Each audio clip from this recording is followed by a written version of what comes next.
अस्सलामुअलैकुम, कैसे हैं आप सब लोग? ठीक हैं, खैरियत से हैं? उम्मीद करता हूँ आप सब ठीक होंगे, खैरियत से होंगे। अभी मैं मौजूद हूँ बैरिया टाउन फेज़ 8 में। मेरे एक दोस्त हैं इंजीनियर आफ्ताब, उनके प्रोजेक्ट पे आया हूँ। और उन्होंने ज़रा इनवाइट किया था कि आएँ आप हमारे प्रोजेक्ट का विज़िट करें। ये अभी उनके टावर में मैं आया हूँ। बेसिकली ये फोर्टिस के नाम से इनका प्रोजेक्ट है। ये G+9 एक टावर बना रहे हैं, कमर्शियल एंड रेजिडेंशियल दोनों। तो ये जो मेरी बैक साइड पे ये अभी मैं खड़ा हूँ 7 फ्लोर पे। अभी 2 फ्लोर इनके मज़ीद रह गए। तो काफ़ी कंस्ट्रक्शन चल रही है बैरिया में। मैं अगर आपको दिखाऊँ, कमर्शियल प्रोजेक्ट ये चल रहे हैं। बैरिया का हेड ऑफिस ये बन रहा है, जो बैरिया फेज़ 8 में जो हेड ऑफिस है ये रेडी हो रहा है। वो ये आज कोई मौसम ज़रा धुंधला है, इस वजह से सही नज़र नहीं आ रहा।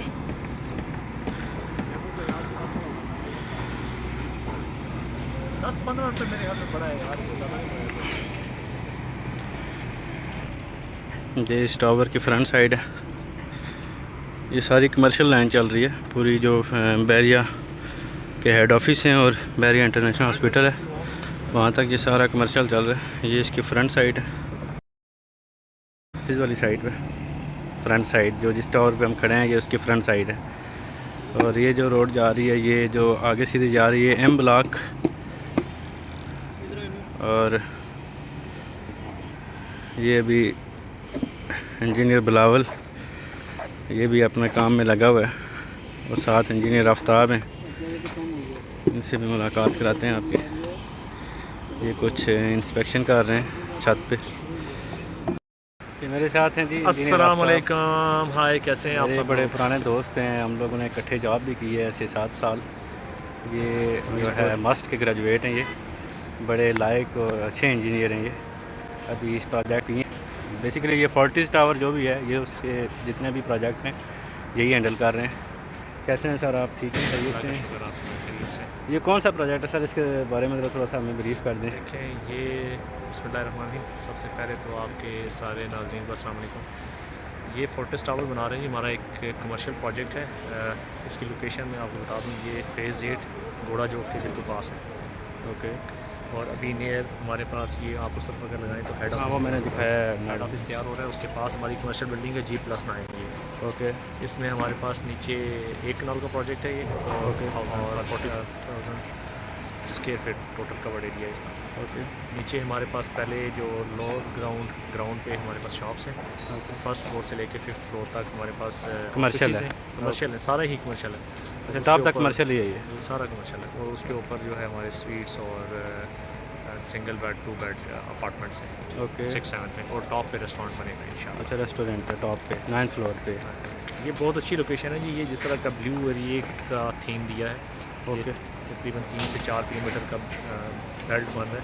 ओके। और हम सबसे मेन कहें, आपकी देख लें हमारी जो पार्किंग। मैंने आप ये टावर का डिज़ाइन देखा है, बल्कि सारे टावर भी हमने देखे हैं। अभी ये जो पूरी लाइन हेड ऑफिस तक जा रही है सारी कमर्शियल है। और इसका मैंने देखा है जो आर्किटेक्ट है उसने कोई बड़ी यूनिक सी चीज़ इसमें एलिवेशन जो दिया है बड़ा यूनिक सा दिया है। इसमें आर्किटेक्ट का तो नो डाउट उसका कमाल है, उसकी सोच है, उसका विजन है। लेकिन इसको इम्प्लीमेंट करने में हमें काफ़ी सारे चैलेंजेस का सामना करना पड़ा है। बड़े मुश्किल से उसने एलिवेशन दिए हैं हमें, और ये एग्जीक्यूट करना थोड़ा सा मुश्किल नहीं हो जाता आप लोगों के लिए?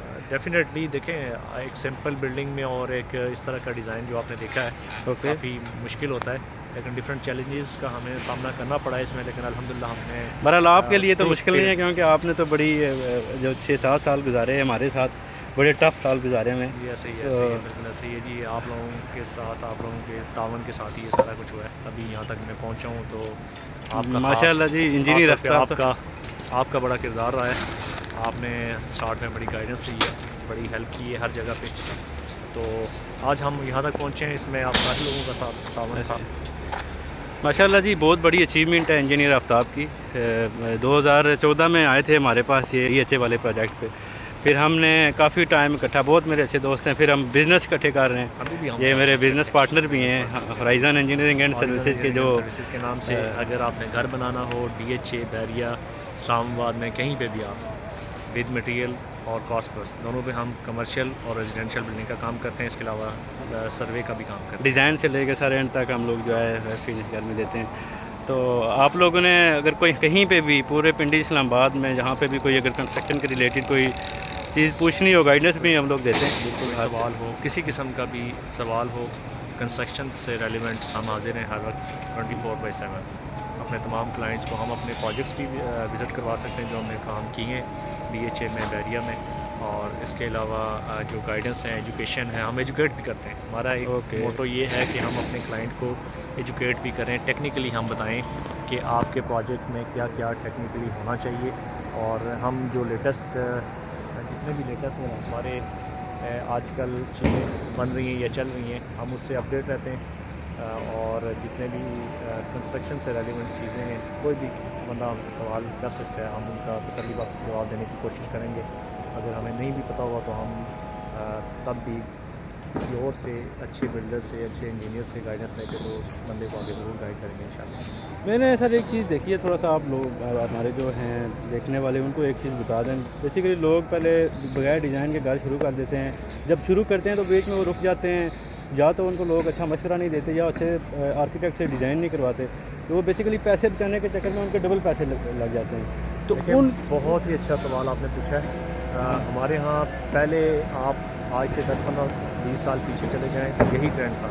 लोग आर्किटेक्ट से नक्शा नहीं बनवाते थे। ठेकेदार आया, ठेकेदार को बुलाया, उसे कहा जी मैंने यूँ 2-2 कमरे बनाने, 3 कमरे बनाने, ये वाशरूम चाहिए, तो वो कोई आड़ी तिरछी लाइनें लगा के तो बना देता था। बाद में जिस टाइम घर बनता था, अब टाइलें लग गई, फिनिशेस हो गई, तब लोग आके देखते थे यार हमारे घर में तो ये फ्लॉ भी है, हमें ये स्पेस इस तरह नहीं, इस तरह चाहिए थी, हमने तो ठेकेदार को ये कहा था, उसने ये कर दिया। तो फिर ये मलिक रियाज साहब को भी क्रेडिट जाता है कि उसने इंजीनियरिंग यहाँ पे लेके आए, समझ लें मलिक रियाज साहब को क्रेडिट जाता है। और भी लोग हैं, लेकिन मेजर रोल मैं समझता हूँ कि इंजीनियरिंग में पाकिस्तान में लाने में मलिक रियाज साहब का क्लिडी किरदार है। तो अब आप अपना ड्रीम सोचें कि आपका घर इस तरह का होना चाहिए, उसका यूज़ ऐसा होना चाहिए, और आप एक अच्छी आर्किटेक्ट के पास जाएँ। देखें आपको 5-7 लाख रुपया इनिशियली आपका लगेगा, मैं कनाल घर की बात कर रहा हूँ, लेकिन उससे फ़ायदा क्या होगा कि आप 3-3.5 करोड़ या 4 करोड़ रुपया लगा रहे हैं, वो सारे आपके बच जाएंगे, बजाय इसके कि आप घर आपका कंप्लीट हो जाए या तोड़ फोड़ आपको उस टाइम करनी पड़े, तो वो ज़्यादा डैमेजिंग भी है, कॉस्ट वाइज भी डैमेजिंग है और आपका टाइम वाइज भी डैमेजिंग है, आपको ज़्यादा टाइम लग सकता है। और फिर उस जिस टाइम तोड़ फोड़ होती है तो उसमें दूसरी चीज़ें आपकी सर्विसेज लाइन जो होती हैं वो भी डैमेज होती हैं, तो वो फिर एंड तक चलती रहती है जब तक वो घर है। तो बेहतर ये है कि उसको पहले से प्लान करके चला जाए ताकि टाइम भी आपका बच जाए और इकोनॉमिकल भी है। तीन चीज़ें। ये सवाल सर मैंने इसलिए आपसे पूछा कि आपको पता है हम बहुत सारी ऐसी जगहों पर गए जहाँ पे लोगों ने हमें बुला के ये चीज़ें कही जी, हमें गलत गाइड कर दिया गया है, प्रॉपर आर्किटेक्ट के पास नहीं गए, ऐसे ही वो जो जुगाड़ी होते हैं ठेकेदार उनके पास जाके तो उन्होंने ऐसी लाइनें खींच के तो घर शुरू कर दिए उन्होंने। जब वो बीच में 50% काम कर लेते हैं तो फिर फंस जाते हैं, फिर टेक्निकल लोगों को बुलाते हैं, इनके आर्किटेक्ट इंजीनियर को बुलाते हैं कि जी ये हम फंस गए हैं। तो बहुत सारे ऐसे केसेस हैं जी, आफ्ताब साहब ने बड़ा अच्छा गाइड किया है। तो मैं तो यही मशवरा दूंगा कि कोई भी कहीं पे भी आपने गाइड मतलब बनाना है तो सबसे पहले एक अच्छे आर्किटेक्ट के पास ज़रूर जाएँ। जी ठीक है ना। तो उसका फ़ायदा क्या होता है कि आप एक तो अपनी अमाउंट भी सेव कर रहे होते हैं, अपना टाइम भी बचा रहे होते हैं, और तीसरी बात ये है एक अच्छी चीज़ बन जाती है सर, एक अच्छी चीज़ बन जाती है और एंड प्रोडक्ट भी अच्छी मिलती है, कभी आपने सेल करनी है उस पॉइंट ऑफ व्यू से भी। और अगर आपका जो एफिशिएंट होगी यूज़ स्पेस का भी अच्छा इस्तेमाल होगा, वेंटिलेटेड होगा, ये सारी चीज़ें आर्किटेक्ट देखता है। एक ठेकेदार उस तरह से नहीं देख पाता, उसकी अभी तक सोच उस तरह नहीं उभरी। और दूसरा आर्किटेक्ट का मेन काम ही यही है कि आपको वेंटिलेशन प्रोवाइड करे, आपका स्पेस ओपन हो, वो बायलाज को भी फॉलो करता है, आपको आपका ड्रीम हाउस बेसिकली बना के देता है। तो इसलिए मेरा मशवरा ये है कि आप एक अच्छी आर्किटेक्ट के पास जाएँ, वो आपको गाइड करे, और उसके बाद फिर आप आर्किटेक्ट कॉन्ट्रैक्टर के पास फिर आर्किटेक्ट से जब एक अच्छा नक्शा बना लेंगे तो उसके बाद हम होराइज़न इंजीनियरिंग सर्विस हाजिर है, हम कंस्ट्रक्शन करेंगे और आपको एक अच्छी मिसाली कंस्ट्रक्शन करके देंगे। उसमें हर तरह की प्रोविज़न होगी हमारी, इलेक्ट्रिकल पॉइंट से लेके AC पॉइंट्स, सीवरेज सिस्टम, हर तरह की इसमें जो लेटेस्ट इक्विपमेंट्स, लेटेस्ट चीज़ें इंस्टॉल हो रही हैं वो सारा हमारी टीम हमारे पास मौजूद है, और हम खुद भी गाइड करेंगे आप लोगों को टेक्निकली तौर पे भी किस जगह पे क्या चीज़ होनी चाहिए और रेट्स भी सबसे बेस्ट। हमारा ये दावा है कि हम सबसे बेस्ट रेट्स आपको प्रोवाइड करके देंगे और अच्छी चीज़ क्वालिटी। असल में सर मैंने ये देखा है कि लोग सम टाइम ये होता है कि सस्ता काम ना थोड़े से पैसे बचाने के लिए, अब वो क्या होता है कि डबल पैसे उनके लग जाते हैं। क्या होता है वो टेक्निकल बंदे के पास नहीं जाते, क्योंकि मार्केट में इतना कंपटीशन हो गया है कि अब हर बंदा ठेकेदार बना हुआ है। ठीक देखें आजकल तो मार्केट इतनी ज़्यादा आप कह लें कि पोल्यूटेड हो गई है इसमें कि हर दूसरा बंदा कहता है कि मैं इंजीनियर हूँ और मेरे पास टेक्निकल टीम है। हालांकि ये एक स्पेशल किस्म का काम है और लोग घर बनाने को समझते हैं। लोग नॉर्मली देखते हैं घरों को बनता हुआ, या ज़ाहिर है एक अरसे से जब से इंसान बना है तो घरों का तसलसल भी चला आ रहा है। तो लोग कहते हैं ये तो कोई नॉर्मल काम है, मुश्किल काम तो है नहीं, इसको कोई टेक्निकल काम समझते नहीं। वो कहते हैं ईंटें लगाना, आपने बंदे हायर कर लीजिए, उसने ईंटें लगा दी, फिर प्लास्टर वाला आ गया, फिर टाइल वाला आ गया। तो ऐसे नहीं होता। आप टेक्निकली हर चीज़ों को जब तक नहीं समझते तो आप अपने घर का नुकसान करेंगे, आप मटेरियल का भी नुकसान करेंगे, आपकी सारी जो जिस तरह से आप बनाना चाह रहे हैं एंड प्रोडक्ट वो भी नहीं निकलेगी और आप पैसे भी ज़्यादा लगा लेंगे। देखिए हर वो एक कहावत है, काम उसको साझे, every one non his business best. तो आप उस मोटो को लेके चलें कि जो बंदा, जिस बंदे का जो काम है उसको आप करने दें। जैसे अब मैं कहूँ जी कि मुझे अगर खांसी है तो मैं अब खुद सिरप लेना शुरू कर दूँ, नहीं, मुझे डॉक्टर के पास जाना चाहिए जो इसका डॉक्टर है। इसी तरह कंस्ट्रक्शन में भी इसके भी डॉक्टर्स हैं कि जी आपके स्पेक्स क्या होने चाहिए। स्पेक्स तो चलें आपको स्ट्रक्चर इंजीनियर ने बता दी, लेकिन उन चीज़ों को एग्जीक्यूट भी तो करना है ना, उसको इंश्योर भी तो करना है उन चीज़ों को। तो उसके लिए आपको एक माहिर टीम की ज़रूरत होती है, जो इंजीनियर्स हों और उनके पास माहिर एक्सपर्ट टीम हो जिनका एक अरसे से 8-10 साल का एक्सपीरियंस हो, ताकि वो आपका घर बनाएं। तो फिर वो घर आपका टेक्निकली चीज़ों को मतलब समझते हों तो वो एक अच्छा घर बनेगा। बहुत अच्छा गाइड किया जी आफ्ताब साहब ने, इंजीनियर आफ्ताब ने। सर मुझे थोड़ा सा एक अपना जो आपका प्रोजेक्ट है बेसिकली जो फर्टीज है ना, इसका जो आप टावर बना रहे हैं, कुछ लोग हमें इन्वेस्टमेंट के वाले से पूछ रहे होते हैं, तो ज़रा मुझे ये बताएं कि आप लोग ये जो बना रहे हैं तो इसमें इन्वेस्टमेंट का क्या है, अगर बंदा करे तो इसका क्या फ़ायदा है, क्या नहीं, ज़रा इसके बारे में थोड़ा सा मुझे बताएँ। अच्छा, ये बहुत ही अच्छा, मैं इस तरफ आना नहीं चाहता था लेकिन आपने ले आए हैं। अच्छा, इसका ये है कि हमारे पास जो अपार्टमेंट्स हैं कुछ 6-7 फ्लोर पे, उसके अलावा ऑफिसेज़ हैं नीचे ग्राउंड फ्लोर और लोअर ग्राउंड पे शॉप्स हैं। तो उनको हम डील करते हैं पर स्क्वायर फीट के हिसाब से। अब लोअर ग्राउंड का अलग रेट है, first floor, second floor, third floor इनका अलग रेट है, आगे फिर 6-7 का अलग रेट है। तो हमारे पास कुछ यूनिट, मखसूस यूनिट्स हमारे पास अवेलेबल हैं। जो बंदा भी लोअर ग्राउंड फर्स्ट सेकंड उससे ऑनवर्ड, ये सारों के डिफरेंट रेट्स हैं। तो कुछ हमारे पास यूनिट्स हमारे तकरीबन 60% सोल्ड आउट हो चुके हैं, 40% हैं। अब उस पर डिपेंड करता है कि आप कौन सी ऑफ़र लेना चाहेंगे। बाईबैक वाली ऑफ़र भी हमारे पास अवेलेबल है, वो भी हो सकती है। उसके अलावा हम तकरीबन 22% एनुअल देते हैं अगर कोई बंदा इन्वेस्ट करता है। लेट्स सपोज अगर आपने 1 करोड़ पे इन्वेस्ट किया है तो हम आपको 1 साल के अंदर 22% उसका जो है 22% देंगे, मतलब 1 करोड़ 22 उसमें इंक्रीमेंट जो लगेगा जी, इंक्रीमेंट लगेगा और आपकी अपनी अमाउंट जो है वो एज इट इज़ रहेगी। ओके। और अभी हमारा एक और प्रोजेक्ट अभी लॉन्च होने वाला है, उसमें हम ये कर रहे हैं, कमर्शियल बिल्डिंग हमारी वो फेज़ 7 में है। उसमें हमने कोवर्क स्पेसेस एक नया आइडिया लेके आए हैं। आजकल पाकिस्तान, दूसरे मुल्कों में तो बहुत ज़्यादा चल रहा है लेकिन पाकिस्तान में आपको पता है इसका ट्रेंड नहीं है। हम ज़रा हट के काम करते हैं नए आइडिया के साथ। कोवर्क स्पेसेस में होता ये है कि जैसे फ्रीलांसर हो गए, एक बंदा फ्रीलांसिंग का काम करना चाह रहा है और वो ऑफिस घर में बैठ के, तो जब घर में काम करता है तो लोग घर वाले समझते हैं कि ये बंदा विल है और कोई रिलेटिव आ गया, कोई मतलब फ्रीलांस हब के तौर पे एक बेसिकली वो चीज़ बनाना चाह रहे हैं। अब कोवर्क स्पेस में ये होगा कि डिफरेंट कल्चर के, डिफरेंट ऑर्गेनाइजेशन से काम करने वाले भी हो सकते हैं, इंडिविजुअल्स भी हो सकते हैं। वो आके उधर उनको नेट मिलेगा, उनको मतलब हर तरह की सर्विसेज, जिस तरह के एक आम ऑफिस में चीज़ें होती हैं प्रोवाइड, हर तरह की चीज़ें मिलेंगी। फुली फर्निश्ड होगा। उसमें ये होगा कि आप आके अपना काम कर सकते हैं बैठ के, ठीक है। उसकी हमने ये किया कि हमारा 15 लाख से एक वर्क स्टेशन आपको जो है कोवर्क स्पेस आपको 15 लाख में मिलेगी और उसका 59 स्क्वायर फीट उसका कवर्ड एरिया होगा। अच्छा, 59 स्क्वायर फीट उसका कवर्ड एरिया है। अब उसमें हमारे पास 2 ऑप्शन है। अभी ये प्री लॉन्च है। प्री लॉन्च में आपको ये फैसिलिटी हम दे रहे हैं कि हमने 75,000 रुपया आपको डिस्काउंट कर दिया। ओके। अगर तो आप लमसम पेमेंट ले आते हैं तो उसमें मज़ीद आपको डिस्काउंट मिल जाएगा।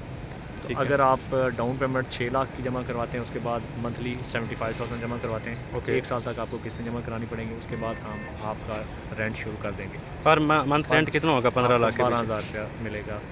ये तो अच्छा है, मतलब मैं रात और को 10 ये प्रोजेक्ट साल के बारे तक- में आपके स्टडी कर 10 रहा साल तक आपको रेंट मिलेगा। एग्रीमेंट आप 10 साल तक हमसे कर सकते हैं। अगर बीच में आपका दिल करता है कि नहीं ये मैं को वर्क स्पेस आप बेचना चाहता हूँ 3 साल के इसमें बाद, मुझे ये 3 बताएं साल कि- मिनिमम होगा, 3 साल के बाद आप हमें वो सेल आउट भी कर सकते हैं। इंक्रीमेंट भी लगता है इसमें जी। पर ईयर या पर एनम 10% इंक्रीमेंट भी लगेगा ओके जो आपका रेंट होगा।